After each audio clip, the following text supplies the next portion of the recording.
cikgu tu mari ke sekolah. Macam bagi talk untuk adik-adik ni, dia buat macam mana, dia belajar macam mana.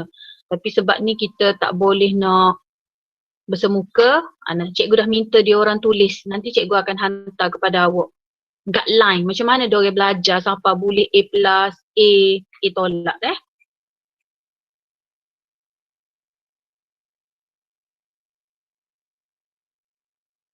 Okay, sekejap.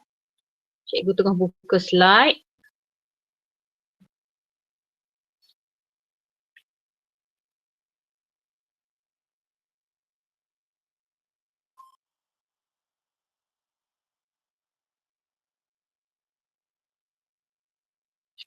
Okay, Ali Abad, nampak tak slide cikgu?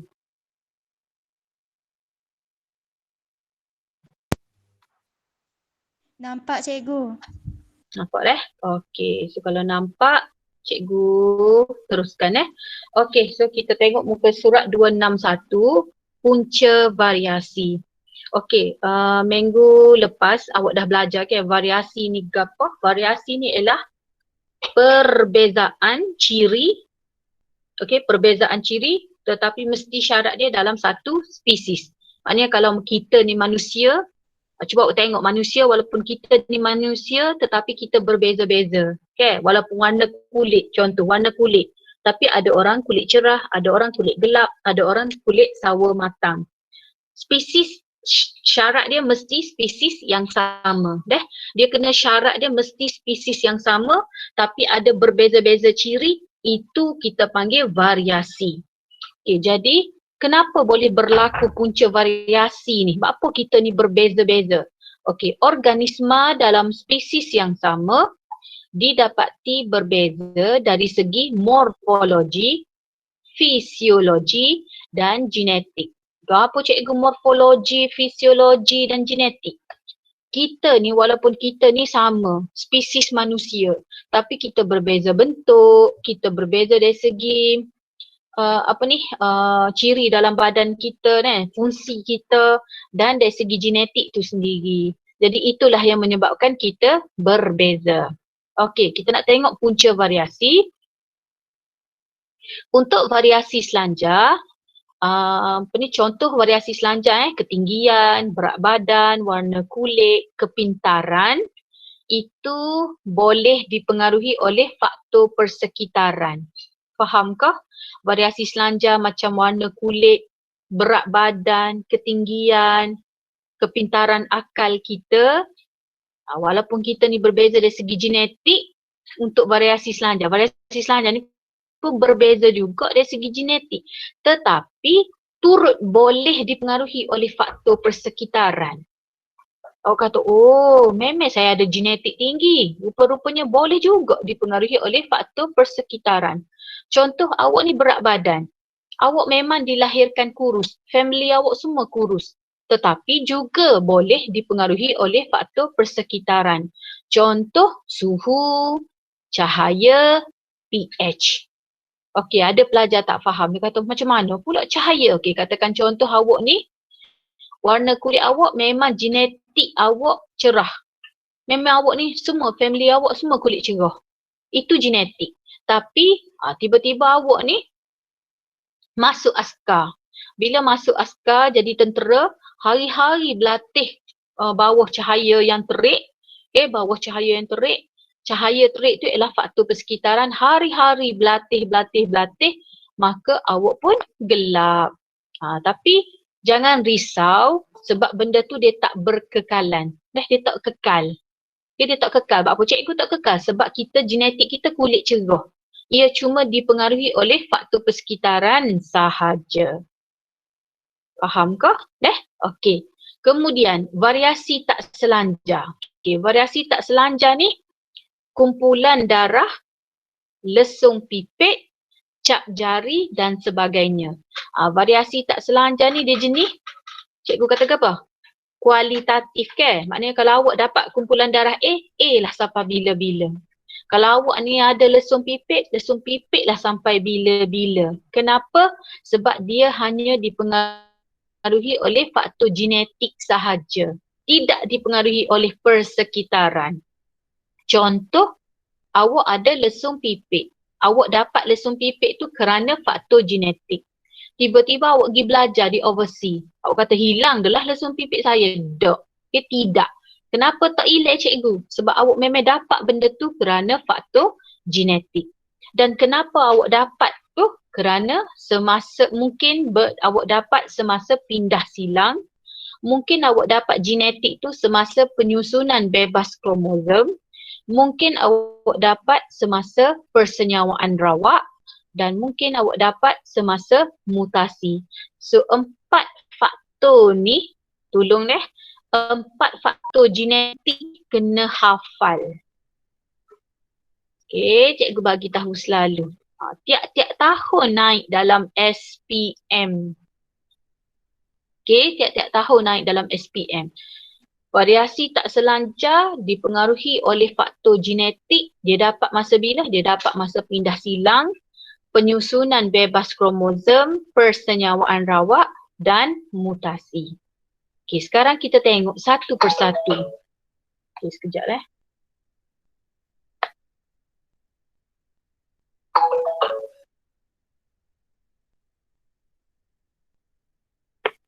Okey. Okey, yang pertama proses pindah silang. Ingat tak pindah silang ni dia berlaku semasa profasa 1, okey? Dia berlaku semasa profasa 1. Kalau tak ingat balik tolonglah baca mitosis, meiosis, tolong baca balik. Sebab tu cikgu kata tajuk masa awak tingkatan 4 mitosis meiosis tu awak akan guna dalam bab 23, 24. Bab apa ni? Bab sebelah 12, 13. Okey, so kita baca dulu. Semasa proses pindah silang Okey, pindah silang ni semasa proses pindah silang berlaku antara kromatik tidak seiras pada kromosom homolog semasa profasa 1 meiosis 1. Okey, pindah silang ni berlaku bila? Dia berlaku semasa profasa 1. Profasa 1 meiosis 1. Jadi pindah silang ni dia berlaku antara syarat dia mesti kromosom homolog. Berapa cikgu kromosom homolog? Oh, nampak ni. Ni sekor kromosom. Ada sekor lagi. Kita panggil sama sekromosom homolog. Homo-homo ni sama.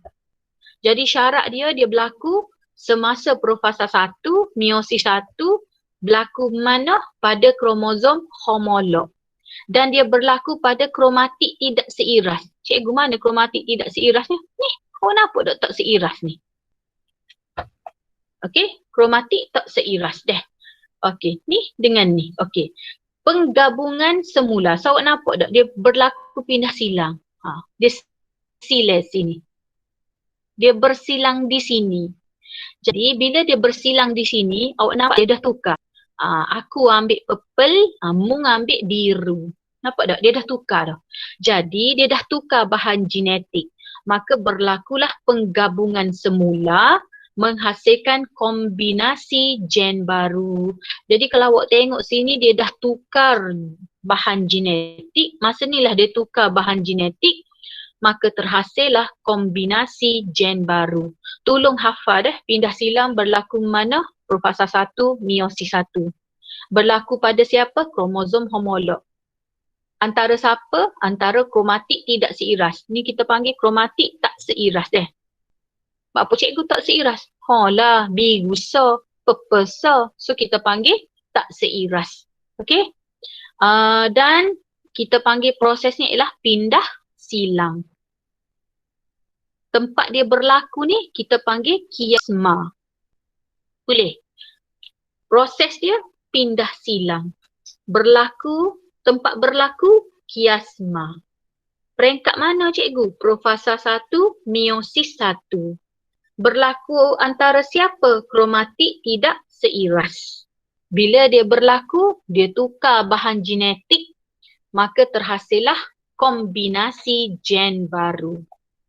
Boleh? Maka terhasillah kombinasi gen baru. Apa cikgu panggil gen baru? Sebab dah jadi purple separuh, biru separuh. Okey. Kemudian bila dia dah tukar ni pula, kromatik kembar kemudian daripada dia tukar ni tidak lepas profasa dia akan masuk metafasa. Kan profasa 1, metafasa 1, anafasa 1, telofasa 1. So daripada situ dia akan masuk profasa 2, metafasa 2. Jadi kromatik bar berpisah semasa anafasa 2 meiosis membentuk gamet dengan kandungan genetik yang berbeza pada akhir proses meiosis. Tak faham. Okey.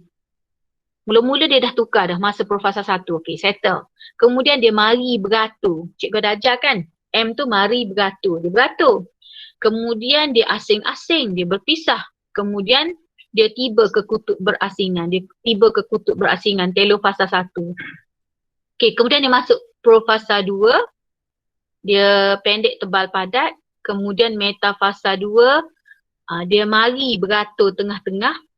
Kemudian anafasa 2, masa anafasa 2 ni lah dia tak jadi kromosom homolog dah. Kita panggil kromatik kembar berpisah. Dah, kalau tak ingat tajuk ni tolong baca semula. Okay, dia masa meiosis 1 je kita panggil kromosom homolog.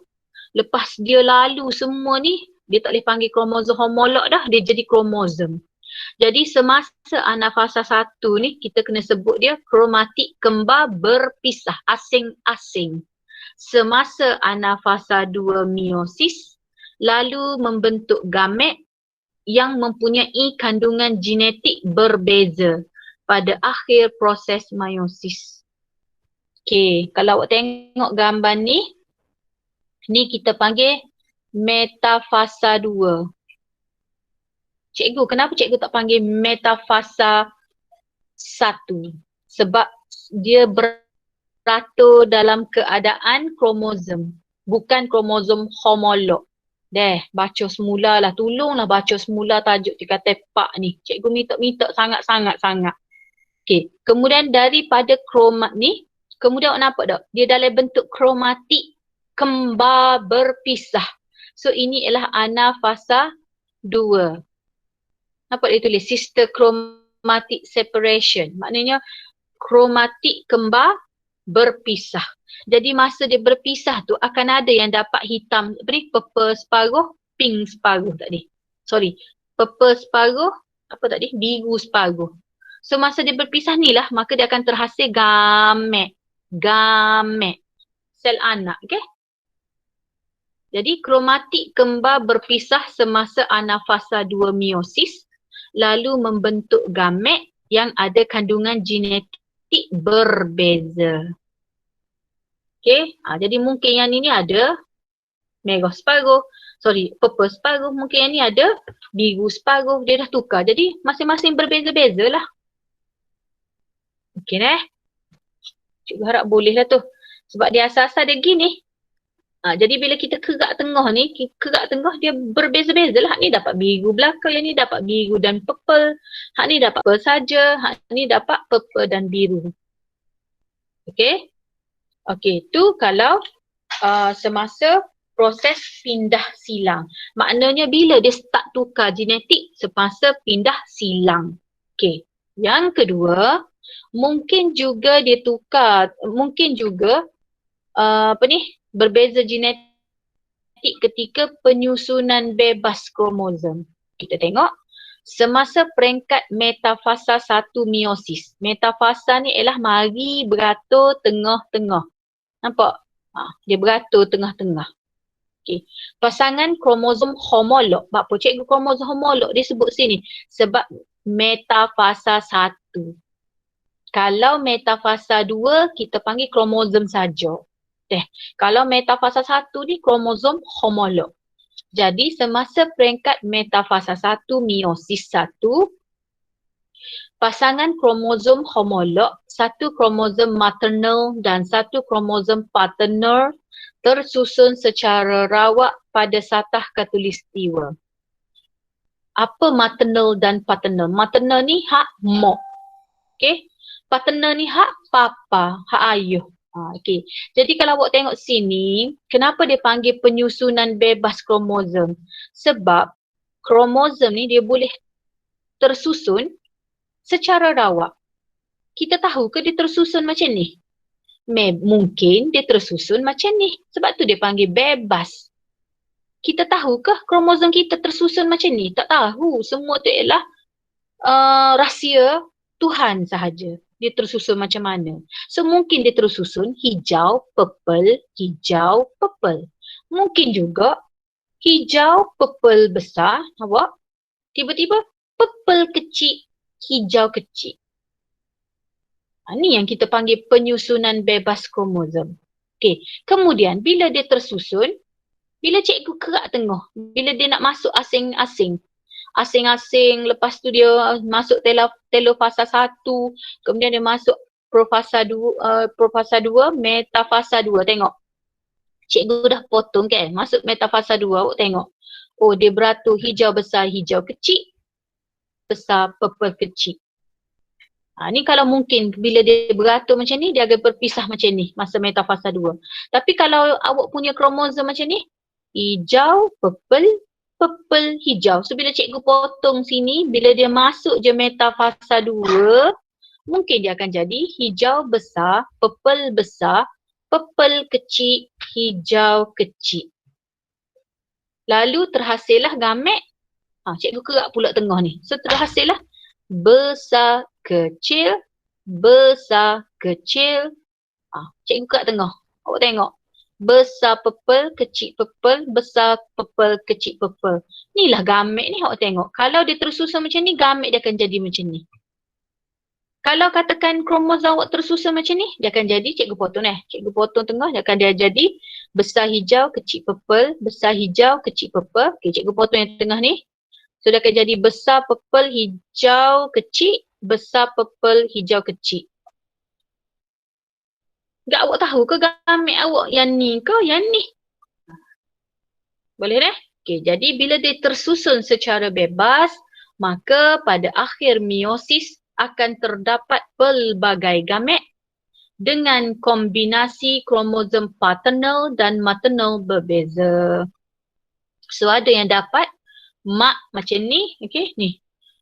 Daripada mak, genetik daripada mak macam ni, ada yang dapat genetik daripada ayah macam ni. Ada yang dapat dua-dua pun ada, hijau, purple. Tu yang jadi kandungan genetik dalam setiap gamet berbeza. Okey, faham adik apa? Kenapa kadang-kadang kita ni walaupun kita daripada mak dan ayah yang sama, tetapi kalau tengok adik-beradik awak, ada yang tinggi, ada rendah. Ada muka macam ni, ada muka mak, ada muka ayah. Masa bila dia dapat genetik ni? Masa ni lah. Satu, masa pindah silang tadi. Yang kedua, dia dapat masa penyusunan bebas kromosom. Yelah. Sebab tu walaupun dalam adik-beradik pun mesti lain juga. Okey, yang ketiga. Yang ketiga mungkin persenyawaan rawak.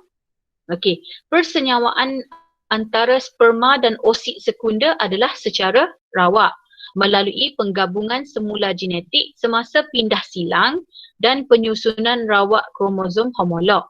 Semasa meiosis, pelbagai gamet dengan kandungan genetik yang berbeza daripada induk akan dihasilkan. Oleh itu, zygote diploid yang terhasil selepas persenyawaan akan mempunyai kombinasi genetik baru. Okey, tadi cikgu kata terhasil gamet lain-lain. Gamet tu pula dia akan jadi sperma, dia akan jadi oosit sekunda ke? Dan cikgu ada ajar awak gamet orang jantan ni, sperma ni ada dua jenis. Awak tahu ke? Masa persenyawaan tu gamet jenis X ke gamet jenis Y? Sperma X ke sperma Y? Lepas tu dia bersenyawa dengan oosit sekunda. Oosit sekunda tu ovum lah, ovum. Oosit sekunda ni ovum. So kita tahu ke ovum kita hak mana? Ovum kita hak ni kah? Ovum kita hak ni kah? Ovum kita hak ni kah? Atau ovum kita hak ni? Bersenyawa pula dengan sperma yang ni kah? Sperma yang ni kah? Sperma yang ni kah? Sperma yang ni? Jelas Jadi bila berlaku persenyawaan secara rawak tu, maka terhasillah anak, anak zygote diploid melalui persenyawaan akan mempunyai kombinasi gen baru. Faham ke? Walaupun kita ni adik-beradik kita perempuan ada jantan, ada kadang-kadang anak perempuan muka serupa ayah. Kadang-kadang anak lelaki muka serupa mak. Dia dapat masa ni lah. Dia dapat masa gamet tadi. Okey? Kalau gamek tu bawa ciri mok banyak, maka dapatlah anak jantan muka macam mok ko. Okey, jelas ne? Okey, dan akhir sekali, faktor yang terakhir sekali ialah sebab mutasi. Okey, sebab mutasi. Okey, mutasi ni apa? Mutasi ni ialah perubahan kekal. Ingat perubahan yang kekal yang berlaku secara spontan pada gen atau kromosom. Yang ni yang kita tak nak sebenarnya. Sebab tu kadang-kadang dalam adik-beradik awak, katakan awak ada 4 orang adik-beradik, ada seorang yang cacat, ada seorang yang kena sindrom Down, ada yang dari ramai-ramai tu adalah macam-macam, ada penyakit genetik. Kenapa? Sebab kena mutasi. Jadi mutasi ni apa? Mutasi ni ialah perubahan kekal. Dia kekal tu buat apa cikgu? Sebab dia kacau gen atau dia kacau kromosom. Maka benda ni tak boleh diubati. Dia kekal. Dan dia ni berlaku secara spontan. Tiba-tiba. Dan bila berlaku mutasi, maka terbentuklah genotik baru. Dan jika mutasi tu berlaku kepada gamet, maka ciri-ciri yang ditentukan oleh bahan genetik yang telah bermutasi dapat diwarisi. Maknanya macam ni. Katakan mutasi tu berlaku pada sperma. Sperma ayah awak. Sperma ayah awak mensenyawakan oosit sekunda mak awak. Mensenyawakan ovum mak. Maka terhasillah anak yang dapat genetik yang rosak tadi. Okey? Dia kalau dia berlaku pada gamet, dia berlaku pada gen kromosom, dia boleh diwarisi lah. Dia boleh diwarisi. Yang ni kita tak nak. Okay, kalau mutasi tu berlaku pada kromosom atau gen, sebab benda ni bahan genetik, maka dia akan diwarisi. Okay, kalau mutasi berlaku pada sel soma ni ialah sel selain dia, selain daripada genetik kita, okay, selain daripada pembiakan, sel pembiakan, ikutlah sel kulit kita ke sel apa, maka yang berubah dia hanya akan berubah tetapi tidak diwarisi ke generasi seterusnya. Maksud cikgu katakan ginilah, katakan contoh sel kulit awak bermutasi. So awak pun dapatlah kulit macam kulit bersisik. Awak pun dapat kulit bersisik. Adakah benda ni akan diwarisi kepada anak-anak awak? Tidak. Sebab benda tu berlaku pada sel soma. Okay? Sel soma ni ialah sel selain daripada sel pembiakan. Dan dia tidak akan diwarisi. Maknanya awak seorang je kena benda tu. Awak tak akan warisi kepada anak-anak awak. Tapi kalau mutasi tu berlaku pada sperma ke, oosit sekunda ke, bila dia bersenyawa, maka dia menghasilkan anak yang ada mutasi tadilah. Okey? Harap faham dah. Okey, jadi kenapa kita ni berbeza-beza? Yang pertama, kenapa ada berlaku variasi? Yang pertama sebab pindah silang. Okey, yang kedua sebab penyusunan bebas kromosom, dia boleh bersusun secara bebas. Yang ketiga mungkin sebab persenyawaan rawak. Okey, sperma bersenyawa dengan oosit sekunda yang bawa genetik lain-lain, dan akhir sekali kerana mutasi. Cikgu minta awak tolong baca dan kalau boleh hafal. Okey. Okey, kita masuk faktor persekitaran dah.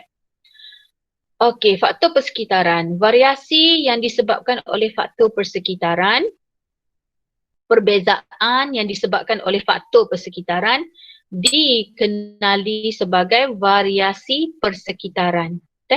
Okey, faktor persekitaran yang menyebabkan variasi termasuk faktor abiosis. Apa dia abiosis? Faktor tak hidup. Faktor yang tidak hidup lah. Apa dia? Faktor suhu, cahaya, pH. Berbeza dengan variasi yang disebabkan oleh genetik, kesan persekitaran ke atas variasi adalah kecil kerana variasi ini hanya melibatkan perbezaan fenotip. Okey, dah cikgu jelaskan. Kalau dipengaruhi oleh faktor persekitaran, dia hanya kacau fenotip je. Ciri fizikal je. Hak kita nampak je. Dia tak kacau genotip. Sebab tu cikgu kata tadi, contoh kalau awak ni, asal-asal awak ni kurus. Genetik awak memang kurus. Tiba-tiba awak ni terpengaruh. Makan banyak, awak berselera deh. Awak akan jadi gemuk.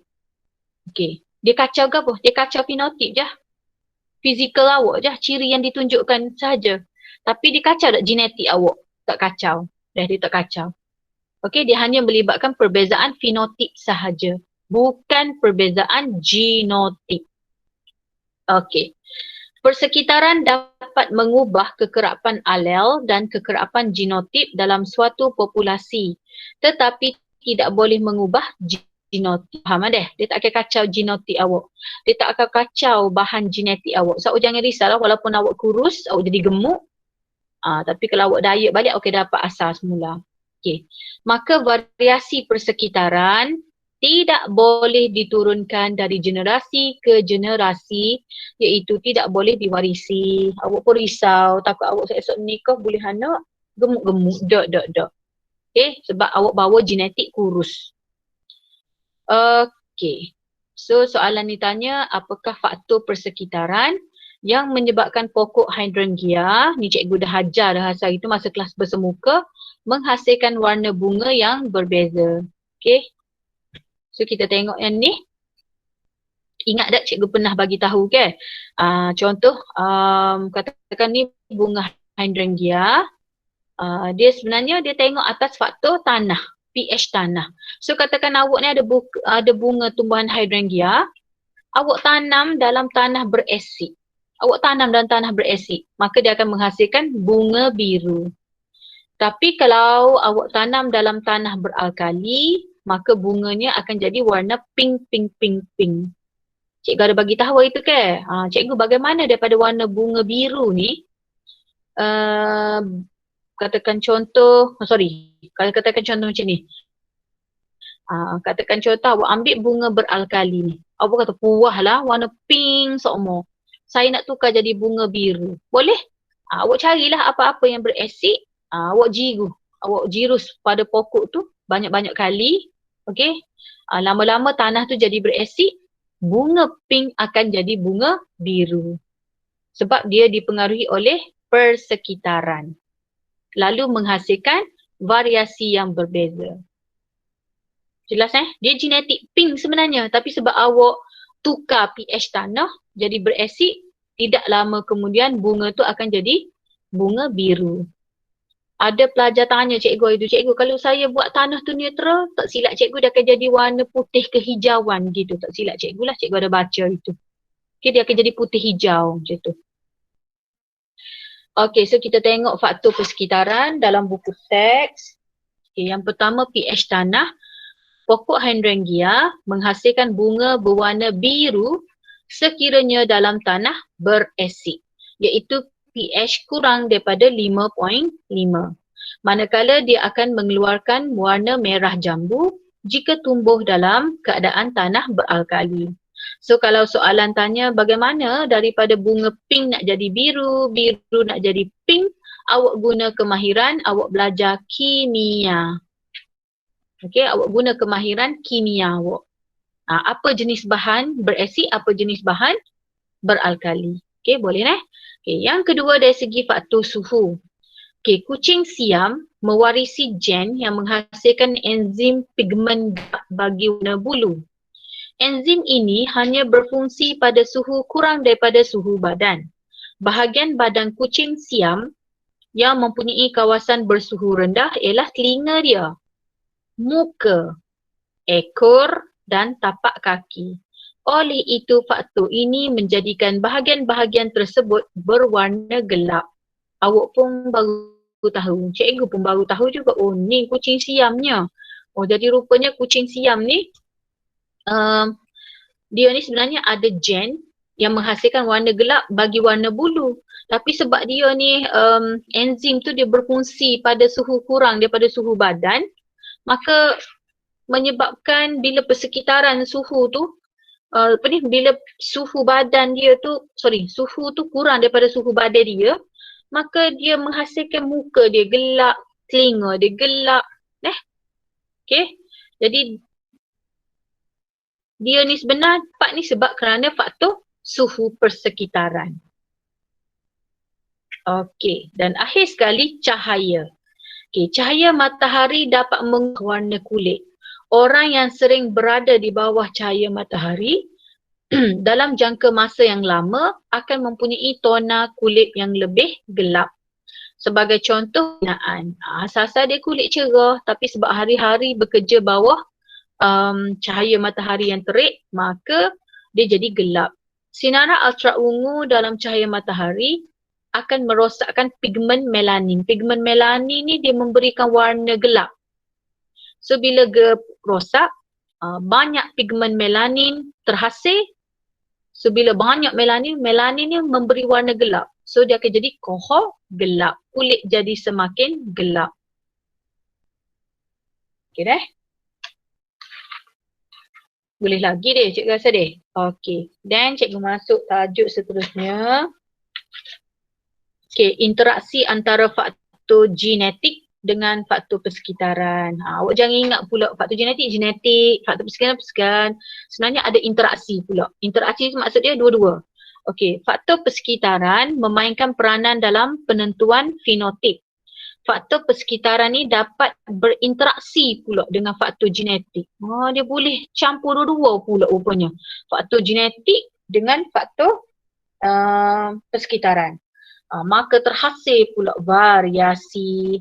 Jadi ciri-ciri yang diwarisi daripada induk seperti ketinggian, warna kulit amat dipengaruhi oleh faktor persekitaran. Satu contoh yang menyokong interaksi persekitaran ke atas faktor genetik ialah kes tentang anak kembar seiras. Okey, kita tengok dah.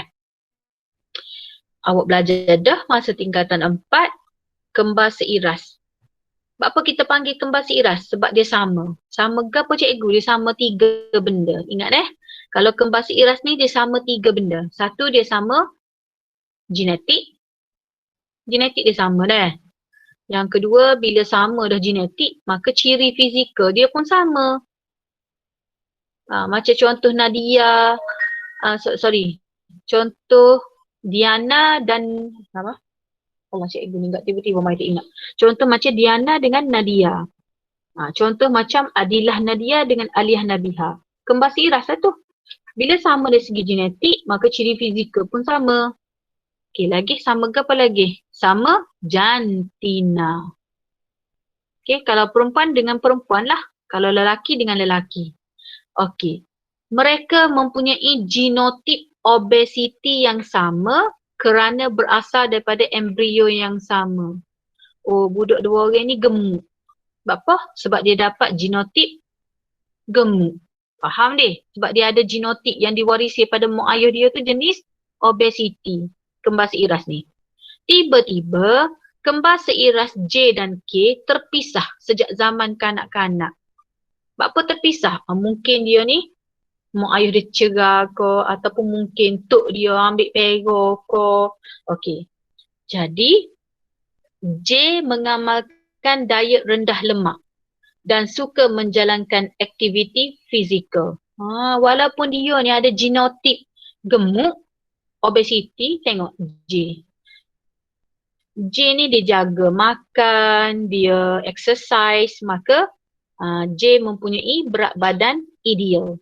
Manakala K mengamalkan diet tinggi lemak dan tidak suka menjalankan aktiviti fizikal. So apa jadi pada K? Walaupun dia kembar seiras tapi sebab dia terpisah, mungkin keluarga K ni jenis makan, maka K mengalami obesiti.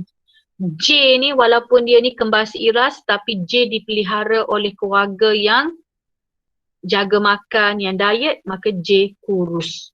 Maka kesimpulan dia, walaupun awak ni kembar seiras, genetik sama, ciri fizikal sama, tetapi faktor persekitaran, tabiat pemakanan, persekitaran berbeza menghasilkan fenotip yang berbeza.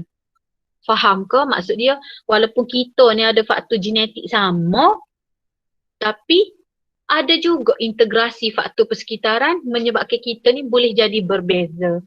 Maknanya macam contoh Diana dan Nadia, walaupun dia kembar seiras, tapi kalau seorang tak jaga makan, seorang jaga makan, seorang akan jadi gemuk, seorang akan jadi kurus. Maknanya ada integrasi faktor persekitaran. Okey, boleh dah. Okey. Ni contoh cikgu kata tadi. Okey, ada kembar seiras. Kemudian dia berpisah. Satu diberi makanan berkhasiat dengan gizi makanan seimbang. So dia akan ada berat badan dan saiz yang lebih besar. Satu lagi mendapat gizi tak seimbang, kurang makanan, mungkin sebab dia duduk dalam keluarga miskin. Maka dia pun ada saiz dan berat badan yang berkurangan. Tengok dia jadi gendah. Sebab apa dia rendah? Sebab mungkin dia dipelihara oleh keluarga miskin. Jadi awak kena ingat faktor persekitaran seperti makanan, senaman, iklim boleh mempengaruhi ketinggian. Manakala faktor asuhan, pendidikan boleh mempengaruhi kepintaran seseorang. Katakan contoh ni dipelihara oleh keluarga kaya, hantar tuition, beli buku, ajar. Yang ni mungkin dipelihara oleh orang susah, so nak pergi sekolah tak boleh. Dia boleh mempengaruhi kepintaran seseorang. Okey, jelas Okey, yang ni tak perlu buat. Okey, kita terus pergi praktis formatif.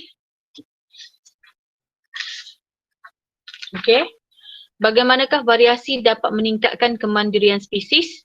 Organisma dalam sesuatu populasi yang mempunyai variasi mempunyai ciri yang lebih sesuai kepada persekitarannya berbanding dengan organisma yang tidak menunjukkan variasi. Ingat tak cikgu ajar tentang rama-rama itu?